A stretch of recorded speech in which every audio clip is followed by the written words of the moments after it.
What is going on, my broskiis? My name is Toadskii, back again, here to bring you guys yet another One Piece Treasure Cruise video.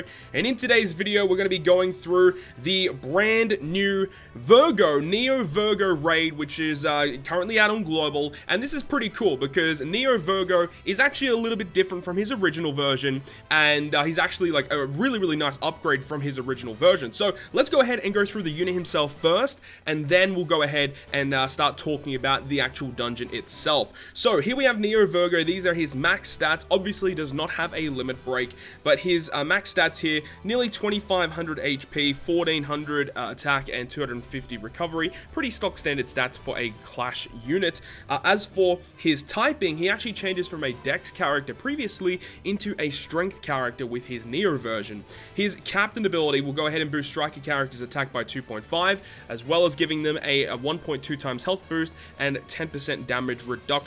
So for a newer player, this could actually be used, but you know, for more mid to end game players, this is a captain ability you're not really ever going to use. His special ability is the reason why you want to go ahead and start, you know, farming this, obviously. So he reduces all enemies damage reduction, so rainbow shield damage reduction, by 4 turns, and then also deals 100 times character's attack in strength damage to one enemy. Now that is a huge upgrade from his original version. I think previously it was only 50 times his attack to a single enemy, so now they've doubled that.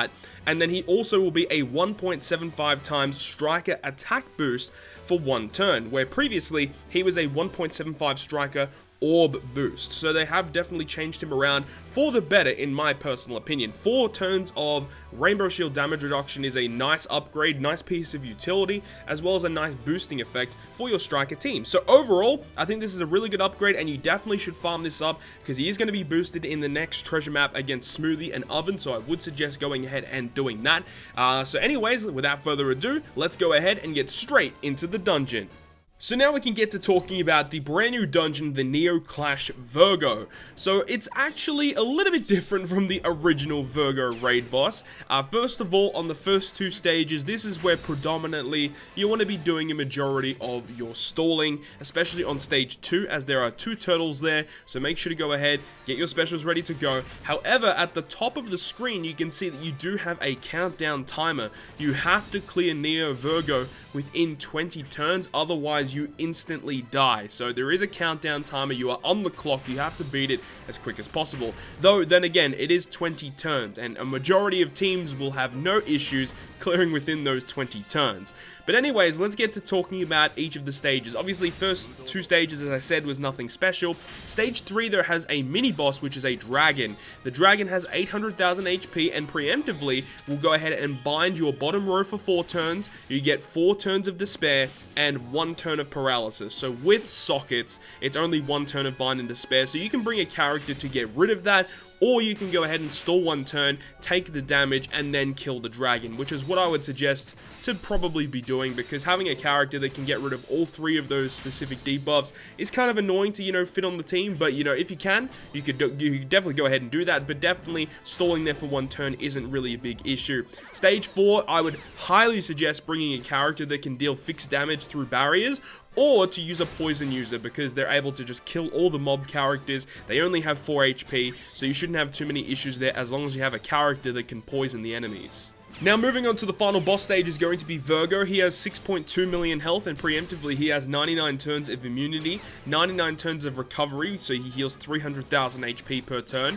He also has 3 turns of damage threshold and a 2-turn 18-hit combo barrier. So this is where the Neo Nightmare Luffy is going to come in super duper clutch, because his special ability removes 4 turns of threshold, so he will remove all the threshold that VERGO has, and he also deals 17 hits of combo when you use his special. So if you have Neo Nightmare Luffy maxed out, he is going to be probably your best bet for taking on this dungeon, making the combo barrier a complete joke, and you're able to get around it so much easier. If you don't clear VERGO on turn 1 though, he'll go ahead and clear all your beneficial effects, and then turn 2, and then every second turn after that, he has a damage immunity for 1 turn and starts rewinding your specials. So you basically want to make sure that you can kill him at least within the first 2 turns. That's what I would suggest. Now, something also that I should talk about here as well with Neo VERGO is that I would highly suggest not bringing a character that can chain lock or a character that uses color affinity boosting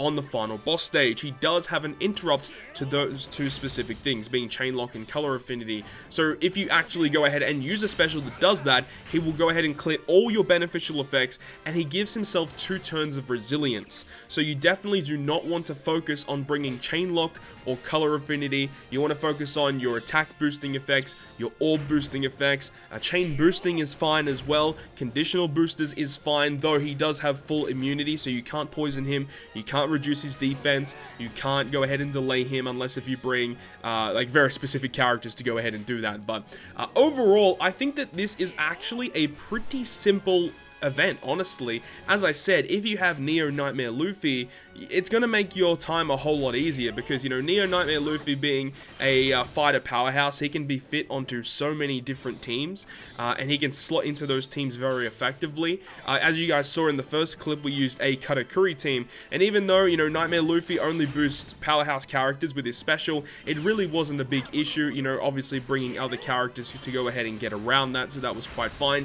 The secondary team you guys are seeing here is a Germa 66 team, not obviously the full team. We wanted to definitely go ahead and abuse Neo Nightmare Luffy here.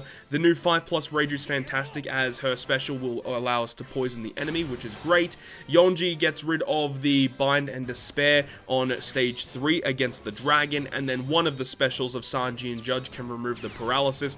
Neko Mamashi on this team is basically here just in case if we get really bad orb luck on the final boss stage, but it really wasn't a big issue. With the combo boost and the actual special ability of Sanji and Judge, you're able to take down Neo Virgo relatively easily here. And the final team you guys will be seeing in this video is actually an EXP team. Now, I'm personally not going to be using the EXP team because it did take a lot longer to actually beat the content with. Definitely the Katakuri team or the Sanji and Judge team were predominantly faster compared to the EXP team. But, you know, if you guys want to go ahead and get a little bit more EXP for your stamina, then definitely go ahead and use this specific team, and it was able to clear it ridiculously easy, actually, as long as you attack with the right order of your characters, because you do have your Neo Nightmare Luffy being as your team's basically the only character that is a attack boosting special on this final boss stage, and Neo Nightmare Luffy will boost the attack of himself and Neptune as well. So Neptune will actually get a pretty sizable boost. You've got an orb boost with Doflamingo. You also have the captain ability, or the buffed captain ability of Treasure Map Crocodile that you'll be using on this team as well. You have Magellan to get rid of all the characters on stage 4. And obviously with the special abilities of Neptune and Jack, you're able to actually break through the combo barrier with the Neo Nightmare Luffy and Crocodile special, which means you can get 2 20% health cuts through his barrier once that's actually gone. So this team is very, very effective in clearing this dungeon. But that about does it, guys. That is going to conclude this video today. I really hope you guys enjoyed the video, and if you guys did enjoy it, make sure to go ahead and hit the like button. And if you want to stay up to date with all the content I post, including more One Piece Treasure Cruise content, make sure to hit the subscribe button down below. But other than that, guys, I will see you guys within the next video.